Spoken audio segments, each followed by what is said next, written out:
Donald J Trump ஒரு வழியா ஜெயிச்சிட்டாருங்க. இவ்வளோ நாள் அவர் எந்த பங்களிப்பும் பண்ணலனாலுமே நான் தான் இந்த போரை நிறுத்தினேன், நான் தான் அந்த போரை நிறுத்தினேன், எனக்கு நோபல் பீஸ் பிரைஸ் தாங்கன்னு கேட்டு அதுல போங்க வாங்கி அவருக்கு கொடுக்காம போயிட்டாங்க. நோபல் கமிட்டியும் அவருக்கு கொடுக்கல. பட் ஃபைனலி ஒரு விஷயம், நல்ல விஷயமா ட்ரம்ப் பண்ணியிருக்காருன்னு சொன்னால் அது இஸ்ரேலுக்கும் பலஸ்தீனுக்கும் நடுவில் இருக்கிற போர் 2 வருஷத்துக்கு மேல போயிட்டு இருந்துச்சுங்க. உங்களுக்கு எக்ஸாக்ட் டைம் சொல்லணும்னா 2 years 3 days, that is 735 டேஸா ஆயுதமே இல்லாத ஒரு கூட்டம் பொதுமக்கள் நடுவுல காசால மாட்டிக்கிட்டு ஒரு பெரிய ஒரு இன படுகொலை அப்படின்னே நிறைய பேர் சொன்னாங்க. ஏன்னா ஆயிரக்கணக்கில் இறந்து போயிருக்காங்க. 65,000 மக்கள் பலஸ்தீனிய மக்கள் காசால மாட்டிக்கிட்டு இறந்து போயிட்டு இருந்தாங்க. அவங்களோட வீடு கிடையாது, ஸ்கூல் கிடையாது, காலேஜ் கிடையாது, அவங்களுக்கு சாப்பாடு கிடையாது, சாப்பாடு இல்லாம பசியில இறந்தவங்க இருக்காங்க, மெடிக்கல் ஹெல்ப் இல்லாம ஒரு சின்ன புண்ணு வந்துச்சுன்னா அது பரவி பரவி கை வெட்டப்பட்டவங்க இருக்காங்க, டென்ட்ல வாழ்ந்துட்டு இருக்காங்க, வாழ்ந்துட்டு இருக்கப்போ குண்டுகள் போடப்படுதுன்னு சொல்லி ஒரு நரகம் மாதிரி மாறின காசா போற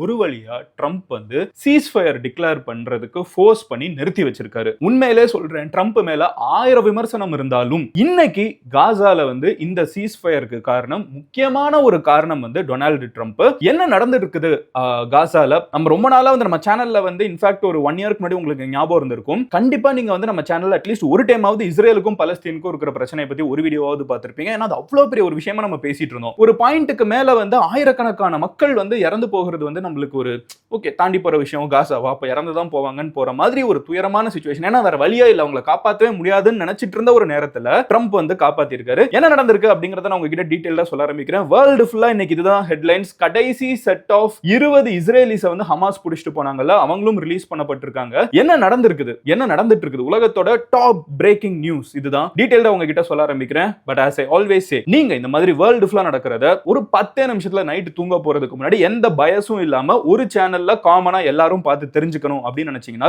ஆல்ரெடி இங்க 8.42 மில்லியன் சப்ஸ்கிரைபர்ஸ் ஜாயின் பண்ணிருக்கிற எம்ஜி ஸ்குவாட்ல நீங்களும் ஜாயின் பண்ணுங்க. அப்போனா தான் அல்கோரிதம் உங்ககிட்ட கரெக்டா வீடியோ சேர்க்கும். இப்போ நம்ம ஆரம்பிக்கலாம். ஹலோ எவ்ரிவான், நான் Madhan Gowri and hello my dear MG squad. Hello everyone, I'm Madan Gowri. Hello my dear MG Squad.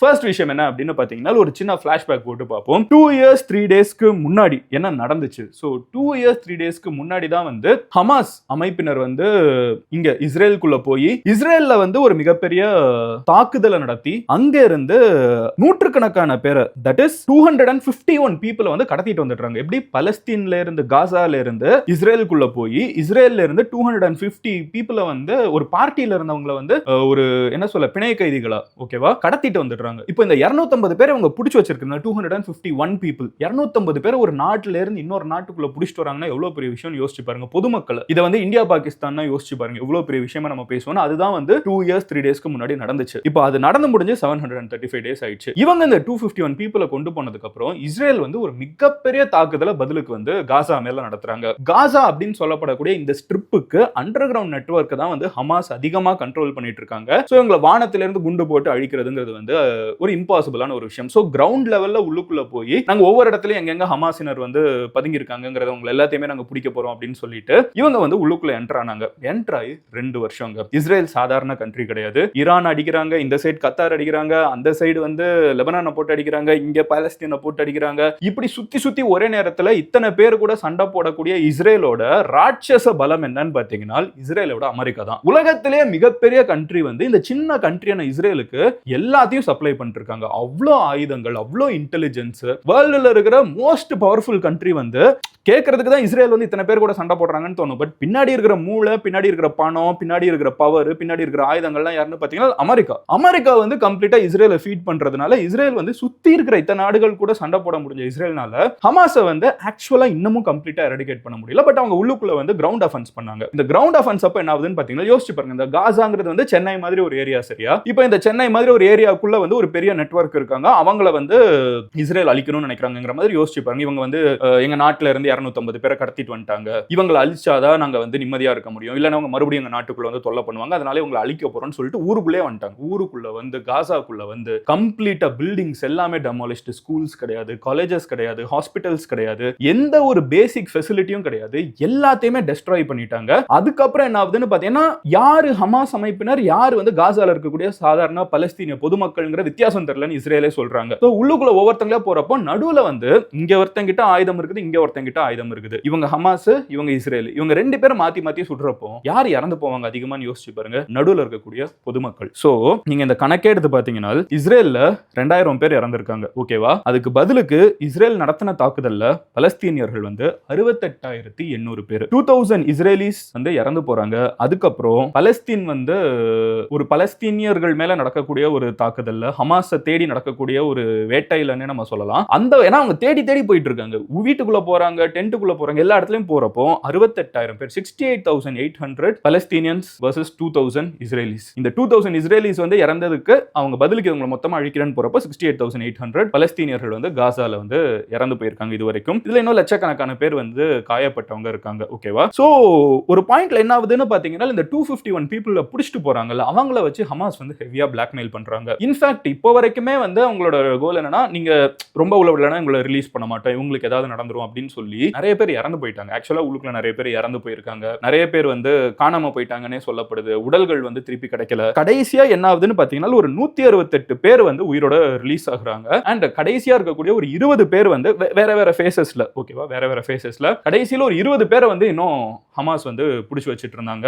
And இவங்க ரெண்டு பேருக்குள்ள வந்து சுமூகமா ஒரு தீர்வு வர்றதுக்கான வாய்ப்பே இல்ல. ட்ரம்ப் வந்து பவருக்கு வந்ததுல இருந்தே ஒரு விஷயத்தை சொல்லிட்டு இருந்தார். இங்க தான் ட்ரம்ப் மறுபடியும் ரீஎலெக்ட் ஆகுறாரு. அவர் வந்ததுல இருந்தே ஒரு விஷயத்தை சொல்லிட்டு இருந்தது என்னன்னு பாத்தீங்கன்னா, நான் வந்தேன்னா இந்த போரை நிறுத்துவேன், நிறுத்தவே முடியாத போர்களை நான் வந்து 2 நாள்ல நிறுத்துவேன் அப்படின்லாம் ப்ராமிஸ் பண்ணிட்டு இருந்தாரு. ஆக்சுவலா ட்ரம்ப் வந்து 2 நாள்ல நிறுத்தல. இருந்தாலும் அவர் வந்து ஒரு வருஷம் ஆகுறதுக்குள்ள அவர் இவ்வளவு நிறுத்தி இருக்காருங்கிறது கண்டிப்பா அவர் அப்ரிஷியேட் பண்ணும். ட்ரம்பை குறை சொல்றப்ப நம்ம ஃபர்ஸ்ட் ஆலா வந்து சொல்லுவோம், he deserves recognition இந்த இடத்துலன்னு கேட்டீங்கன்னா, S, could it have been done better for sure. இன்னும் நிறைய வந்து பெட்டராவே இதை பண்ணிருக்கலாம். பட் இந்த போரை எந்த பிரசிடென்ட்னாலையும் நிறுத்த முடியல, எந்த நாட்டவர்னாலையும் நிறுத்த முடியல. ட்ரம்ப் அதை நிறுத்தி இருக்காரு, அதனால அவருக்கு அந்த கிரெடிட். இதை இன்னும் பெட்டரா உயிர்கள் போகாம நிறுத்தி இருக்கலாமா? கண்டிப்பா முடியும். பட் இதுவே வேற யாரும் பண்ணலங்கிறதும் ஒரு யதார்த்தமான ஒரு உண்மை. சோ சில நாடுகள் ஒன்னு சேருது. யார் யாருன்னு பாத்தீங்கன்னா, US, Egypt, Qatar, Turkey and UAE, அப்புறம் இன்னும் யூரோப்பியன் யூனியன் வேற. சோ இவங்க எல்லாருமே ஒன்னா சேர்ந்து இந்த ரெண்டு நாடுகளுக்கும் நடுவில் இந்த போரை நிறுத்தி வைக்கணும் அப்படின்னு சொல்லி ஸ்கெட்ச் போட்டு நிறைய விஷயங்கள் பண்ணிட்டு இருக்கப்போ, பேச்சுவார்த்தைக்கு ஒரு டைம் கூப்பிடுறப்ப என்ன ஆகுதுன்னு பாத்தீங்கன்னா, மறுபடியும் இஸ்ரேல் அங்கேயும் குண்ட போடுறாங்க. கத்தார் மேல நடந்த ஒரு தாக்குதல் இது. கொஞ்சம் கொஞ்சமா இஸ்ரேல் மேல இருக்கக்கூடிய நம்பிக்கை வந்து சுத்தி இருக்கக்கூடிய அரபு உலகம்ல கம்மியாயிட்டே போயிட்டு இருக்குது. இஸ்ரேல் வந்து எவன் சொல்றதையும் கேட்க மாட்டான், ட்ரம்ப் சொல்றதையும் கேட்க மாட்டாங்கன்னு நினைச்சிட்டு இருக்கிற நேரத்துல தான் ட்ரம்ப் வந்து இஸ்ரேலையும் பிடிச்சு ஹமாஸையும் பிடிச்சு உட்கார வச்சு இந்த டீலுக்கு ஒத்துக்கோங்க, இனிமே ரெண்டு பேரும் சண்டை போடக்கூடாது, இனிமே சீஸ் ஃபயர் தான், போற நிறுத்துங்க இப்போதைக்கு அப்படின்னு சொல்லிட்டு ஒரு டீலை புரோக்கர் பண்ணி வச்சிருக்காரு. இப்போ இந்த டீல் படி என்ன அப்படின்னு பாத்தீங்கன்னா, ஹமாஸ் வந்து அவங்க கிட்ட இருக்கக்கூடிய உயிரோட இருந்த எல்லா பிணை கைதிகளையும் வந்து ரிலீஸ் பண்ண, பிடிச்சி கடத்திட்டு போனவங்களையும் ரிலீஸ் பண்ணிட்டாங்க. பிணை கைதிங்கிற வேர்டு சரியான எனக்கு தெரியல, கடத்திட்டு போனவங்க எல்லாத்தையும் ரிலீஸ் பண்ணிட்டாங்க. இஸ்ரேல் வந்து 2000 பலஸ்தீனியர்களை வந்து பிரிசனர்ஸா பிடிச்சி வச்சிருந்தாங்க, அவங்கள வந்து இஸ்ரேல் ரிலீஸ் பண்ணியிருக்காங்க. இஸ்ரேல் வந்து அதே மாதிரி நிறைய இடத்துக்குள்ள, காசாக்குள்ள நிறைய இடத்த அவங்க தான் கண்ட்ரோல் பண்ணிட்டு இருந்தாங்க. ஸோ பார்ஷியலா அவங்க வந்து பின்னாடி வந்துட்டாங்க. பட் ஸ்டில் காசால வந்து 50% இஸ்ரேல் தான் கண்ட்ரோல் பண்ணிட்டு இருக்குது, அது ஞாபகம் வச்சுக்கோங்க. அண்ட் முக்கியமா வந்து பாத்தீங்கன்னா, உள்ளுக்குள்ள சாப்பாடு கிடையாதுங்க. இவ்வளோ நாளா உள்ளுக்குள்ள வந்து 100 பேர் இருக்காங்கன்னா 20 பேருக்கான சாப்பாடை தான் 100 பேர் அடிச்சுக்கிட்டு சாப்பிட்டுட்டு இருந்தாங்க. தண்ணி கிடையாது, பேசிக்கான மருந்து கிடையாது, குழந்தைங்க வயசானவங்கன்னு பாரபட்சம் பார்க்காம நிறைய பேருக்கு உடம்பு சரியில்லாம போய், அவங்களோட சின்ன பொண்ணு தான், அது மருந்து போட்டா சரியா இருக்கும், பட் அது ஒழுங்கா ட்ரீட் பண்ணாம இன்ஃபெக்ட் ஆகி கை ஃபுல்லா பரவி கையை வெட்டி எடுத்த கதைகள்ங்கிறது நிறைய இருக்குது, கால் வெட்டி எடுத்த கதைகள். இதுல வந்து இதெல்லாத்தையும் உலகத்துக்கு சொல்றேன்னு சொல்லிட்டு உள்ளுக்குள்ள போன ஜேர்னலிஸ்ட் இறந்து போன கதைகள் இருக்குது. நான் அவங்களுக்கு சாப்பாடு கொடுக்குறேன் அப்படின்னு சொல்லிட்டு வாலண்டியர்ஸ் போட் வழியா போறப்போ அவங்க அரெஸ்ட் ஆகி அவங்க கண்ட்ரோல் எடுக்கப்படுற கதைகள் இருக்குதுன்னு சொல்லிட்டு ஒரு இந்த காசாக்குள்ள வந்து நடுவில் இருக்கிற பொதுமக்கள் அதிகமா பாதிக்கப்பட்டதான் இருக்கிறதுலே சோகமான விஷயம். ஹமாஸுக்கும் இஸ்ரேலுக்கும், இஸ்ரேல் ராணுவத்துக்கும் ஹமாஸுக்கும் நடுவில் இருக்கிற பிரச்சனையில நடுவில் மாட்டிக்கிட்டு இத்தனை உயிர்கள், ஓகேவா, ஆயிரக்கணக்கில் லட்சக்கணக்கில் பேர் வந்து காயப்பட்டு ஆயிரக்கணக்கான உயிர்கள், 1-2 இல்ல 68,000 உயிர்கள் வந்து பலஸ்தீன்ல போயிருக்குது, இந்த காசால போயிருக்குது. இவ்வளவும் நடந்து முடிஞ்சு இப்போதைக்கு இந்த சீஸ் ஃபயர் வந்திருக்குது. பட் இந்த சீஸ் ஃபயர் வந்ததுக்கு அப்புறமும் சொல்றேன், இன்னைக்கு நீங்க பாத்தீங்கன்னா சில நியூஸ் பாத்தீங்கன்னா, ஹமாஸ் வந்து சில பேரை பிடிச்சு ஹமாஸ் இப்ப வெளியே வரலாம்ல, சீஸ் ஃபயர்ல 2 பேரை சுடக்கூடாதுன்ட்டாங்க. ஸோ ஹமாஸ் வந்து வெளியே விழுந்து இங்க இருந்தே நீ அவங்களுக்கு துப்பு கொடுத்துருக்கியா அப்படின்னு சொல்லிட்டு ஒரு 5 பேரை கூட்டத்தில் வச்சு கொன்னுட்டாங்க அப்படின்னு சொல்லிட்டு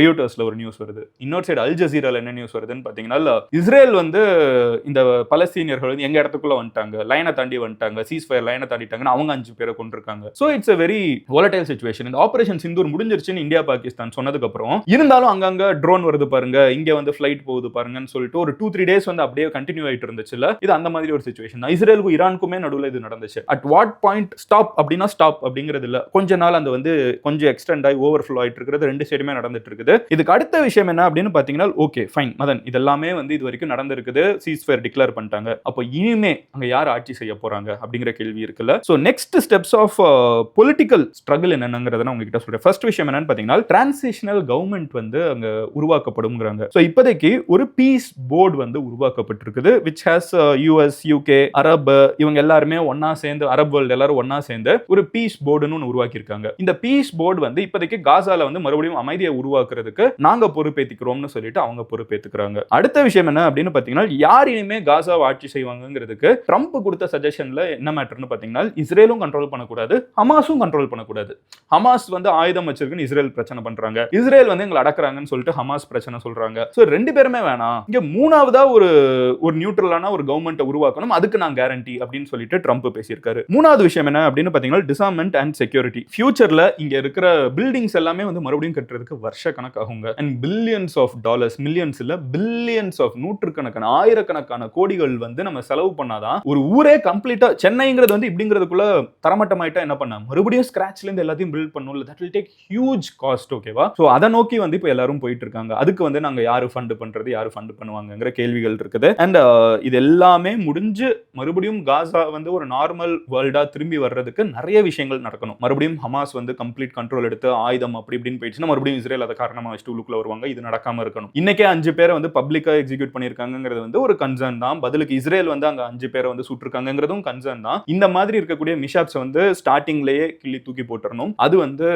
யுஎஸ், அப்புறம் ஈஜிப்ட், UAE இந்த மாதிரி நாடுகள் வந்து ஓவர்சீ பண்ணும். நம்ம மோஸ்ட் ஆஃப் த டைம் என்ன நினைக்கிறோம்னா, இது எங்கேயோ நடக்குது, நம்மளுக்கு இதுக்கும் சம்பந்தம் இல்லைன்னு. பட் எங்கேயோ நடக்கிறதுன்னு எதுவுமே கிடையாதுங்க. அட் எனி மொமெண்ட் இப்படிதான் முதல் உலக போரா இருக்கட்டும், இரண்டாம் உலக போரா இருக்கட்டும், ஒரு நாடை சப்போர்ட் பண்ணவங்க ஒரு 4-5 கண்ட்ரி இருந்தாங்க, இந்த சைடை சப்போர்ட் பண்றது ஒரு 4-5 கண்ட்ரி இருந்தாங்க. திடீர்னு பார்த்தா உலக போரா மாறிடுச்சு. இன்னைக்கு அரப் வேர்ல்டு மொத்தமுமே வந்து பலஸ்தீன் பக்கம் நிக்கிறாங்க. இஸ்ரேல் வந்து கண்டினியூஸா அடிச்சிட்டு இருக்காங்க. அதுக்கு வந்து அமெரிக்கா சப்போர்ட் பண்ணிட்டு இருக்காங்க. அமெரிக்காவுக்கு கூஜா தூக்குறதுக்கு யூரோப்பியன் யூனியன் இருக்காங்க. இதுவே பாத்தீங்கன்னா வேர்ல்டே வந்து ரெண்டா பிரிஞ்சு தான் இருக்குது. பட் சுமூகமா அந்த பேச்சுவார்த்தையை நோக்கி போயிட்டு இருக்கிறத வந்து நம்ம அப்ரிஷியேட் பண்ணோம். பட் பேச்சுவார்த்தைங்கிற பேர்ல கண்டினியூஸா பலஸ்தீன் மேல நடக்கிற தாக்குதல்கள் கம்மியாகணும். அதே மாதிரி ஹமாஸுமே வந்து இதுக்கு முன்னாடி துப்பு கொடுத்துட்டாங்களா, அது வாட் எவர் இட் இஸ், உயிர்கள் நிறைய போயிடுச்சுங்க. 68,000 பேர் இறந்து போயிருக்காங்க பலஸ்தீனியர்கள். இஸ்ரேலிஸ் 2,000 பேர் இறந்து போயிருக்காங்க. Enough lives have been lost. So at some point இதுக்கு ஃபுல் ஸ்டாப் வச்சு இந்த சீஸ்ஃபயரை சீரியஸா எடுத்துக்கிட்டு ரெண்டு நாடுகளும் சுமூகமா வந்துட்டாங்கனால் இந்த அமைதி நீடிக்கும், நிலைக்கும். ஓகேவா? ஸோ இதுதான் ஓவராலா வந்து அங்க மிடில் ஈஸ்ட்ல நடந்துட்டு இருக்குது. நான் ரொம்ப சிம்பிளா உங்ககிட்ட சொல்லணும்னு நினைச்சேன். I hope